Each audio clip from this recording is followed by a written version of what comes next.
Thank you guys so much for being here. And Vigo, obviously, in addition to being an actor, you are a poet, you're a musician, you're a painter, and this is now your first your directorial debut. Why did you want to tell? Why was film important for you to tell the story?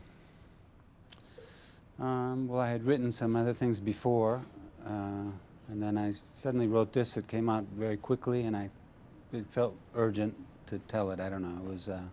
It's connected to when my parents passed away, especially my mom. It was when I started thinking about some aspects that are related to the story, and I just felt like I wanted to do it. But on a practical level, it was the script that I was able to find financing for. So that's why. And I managed to fool all these guys into coming along for the ride. So no, it just worked out, fortunately. So in terms of coming along for this ride, what made you come on? He brought me a box of books to talk me into this that he had published. Which and I heard that he was going to direct, be in it. He wrote it and produced it. And I thought, I'm never going to win any arguments with this guy. I mean, We had worked together before on a movie once, and we got to know each other a little bit on a Western called Appaloosa. And I mean, I've always liked his acting, and his presence seemed really, really great for this character. And I knew it was it's a challenge. It's a difficult part to play, but I thought that he would be, I couldn't imagine anybody better than him, so I was glad that he wanted to do it. Although you had some hesitation, right? a little bit of hesitation. Why? And the truth of it is, it took me months to get into the role and months to get out of the role. Oh, really? It really did. I mean, it really has affected my life. I'm completely changed. I was like 10 years younger. He used to be a really nice guy. Yeah, because it is, it is a difficult character. And it's like, was that something you were able to leave at the end of the day, or is it something that just stayed with you mean through? during the shoot or Yeah. after it? During first and then No, after. I never let it go during the shoot. No. It was family. He is and was a family. And so were they. Well, a little more difficult, but anyway. She just gave me the look. I got a hairy eyeball out of that one. But yeah, it was wonderful in so many ways. But in other demands were also, do you remember that? You too. Was it a difficult role for you as well? Yeah, I think it's difficult to play somebody who has a lot of love but doesn't know how to show it. You have to keep it in. So that's the difficult part, I think. It's a different generation. Mm-hmm. We weren't born into the love generation. We were born into the post-war generation, post-Depression era. I mean, I'm not that old, but it was in that area. And you really think, and generationally, you think there's been that much of a shift in terms of the ability to show affection and love? Have you noticed what's going on today? I mean, it's different from your grandparents, say, their interest and their pace. Mm-hmm. Yeah. Anyway. So in terms of, what about for you? Is like, was it that difficult for you as well? You looking over here? Yeah. Back over here? Yeah. Right. I wouldn't say it was difficult. I mean, it was a revelation, really. And how could you say no to Vigo? When the call came, and our first meeting was just inundated with so much information and just getting to know each other. I knew it was a very personal story for Vigo as well. And for my part, it was just making sure that I'd done my work and that my character was grounded and brought forth a lot of love to the modern day family that we have, and sort of how that relates to his relationship with Lance's character. So really just support, in every aspect. Vigo's character and I have a young daughter as well, and it was her first time auditioning and doing a movie. She's 8, I think, Monica? Fearless. Yeah, fearless, so just making sure I had a connection with her and, helping her through it as well, and kind of grease those wheels to make sure that, when we're on the day and shooting, that everything's sort of clicks together. Luckily, we had a lot of rehearsal time, so Yeah. it was nice. Hannah? No, it was not difficult at all. I didn't need any convincing, and then, yeah, I would have said yes to anything probably. But,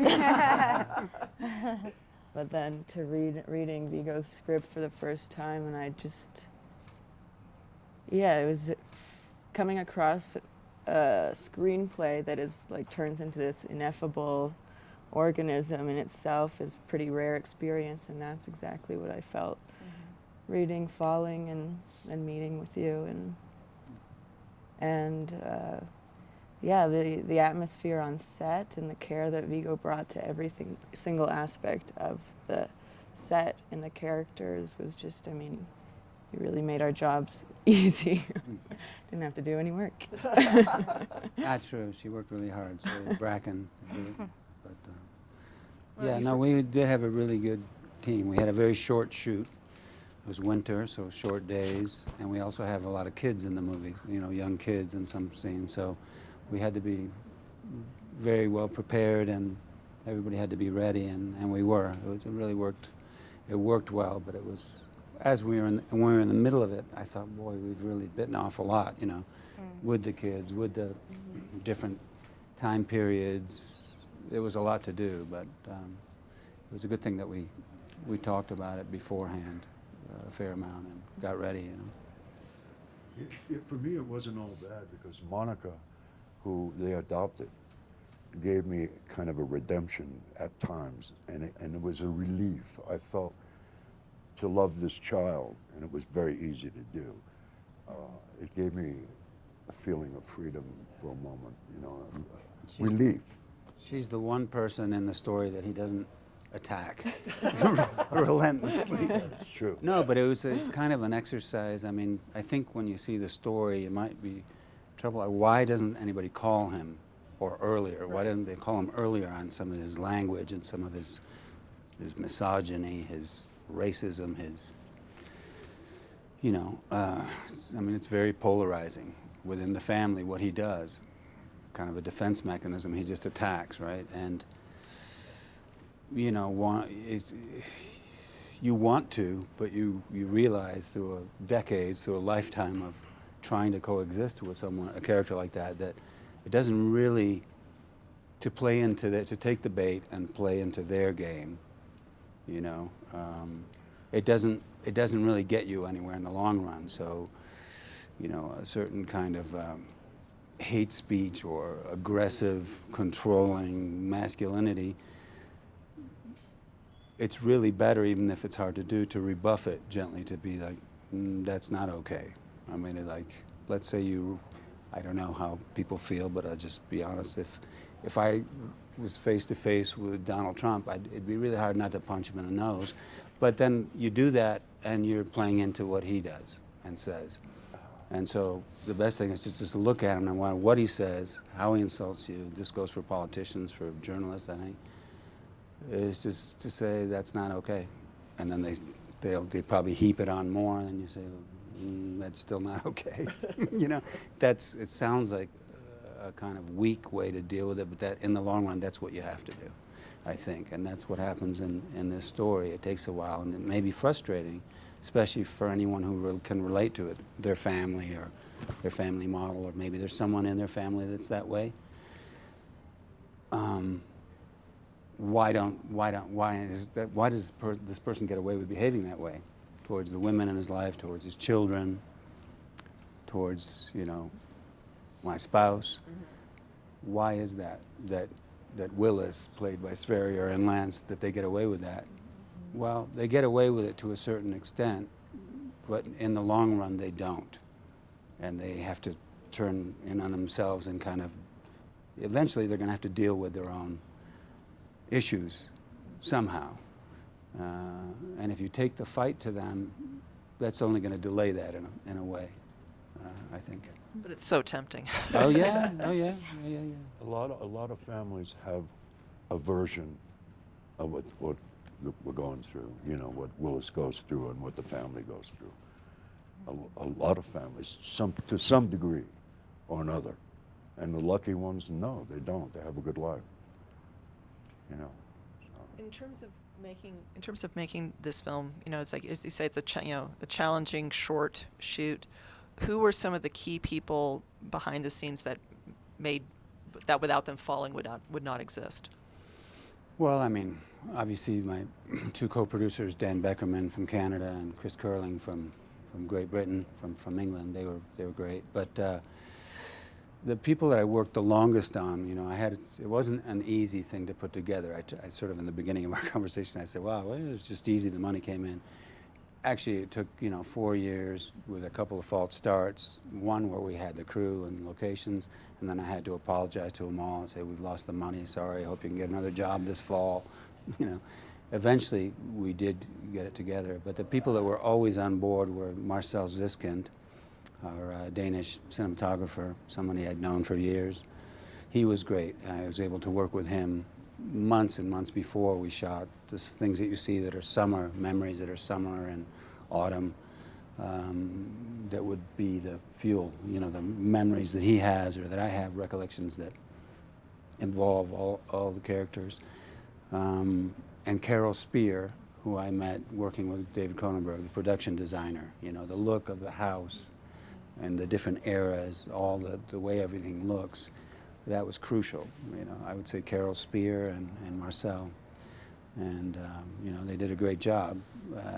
The movie looks like it's cost a lot more to make than it really did, and that we had a lot more time to shoot because they were so good at their job, particularly Carol. Also Ann Dixon, our Canadian costume designer. She did a great job, and I think it looks and feels like a movie that we really had a long time to shoot and a relatively big budget, which wasn't true. We were kind of always scrambling, getting the last shot at the end of the day, but somehow getting through it.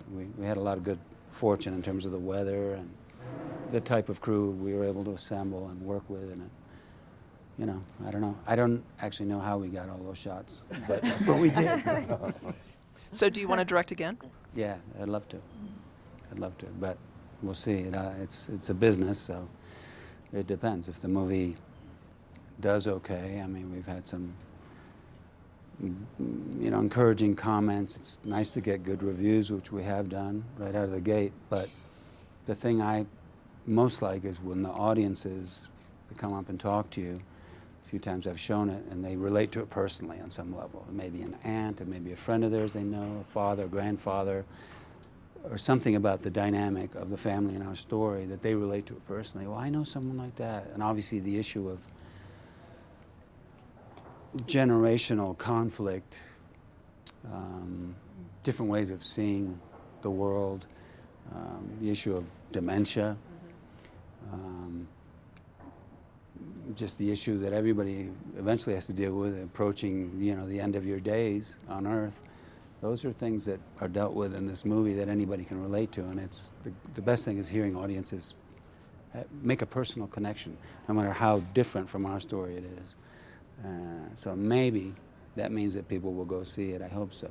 But obviously, being a business, if people don't go see it, then it's going to be hard for me to get another job. I'll have to shoot the next one on my phone. We'll do another one. Do you feel like, you know, there's an autobiographical element in this, but it's not autobiography. It's it's a story. But do you feel like telling a story, turning it into drama, is a way of getting at a truth that maybe a pure autobiography Yeah, can't? More so. I think that, the other scripts I've written, they took me a long, long time to write. This one was something, it was after my mom's funeral. I was flying on a night flight home, and I was remembering certain things. They were very present because my brothers and I, you know, when a parent dies that you're close to, you think of things they said, things that you hadn't thought about for years, or thinking, remember that time when she this, that, you know. And so I just wanted to write them down before I forgot them in a notebook, and I started looking at these things. I thought, that could be a good story. So I started writing a story, thinking I would write a story about my mom. And then it became a fiction. You know, watching this movie, my brothers will recognize certain dynamics, certain phrases, moments. You know, they'll know that how personal it is to them, to me. It's something we share, but it's not really our family.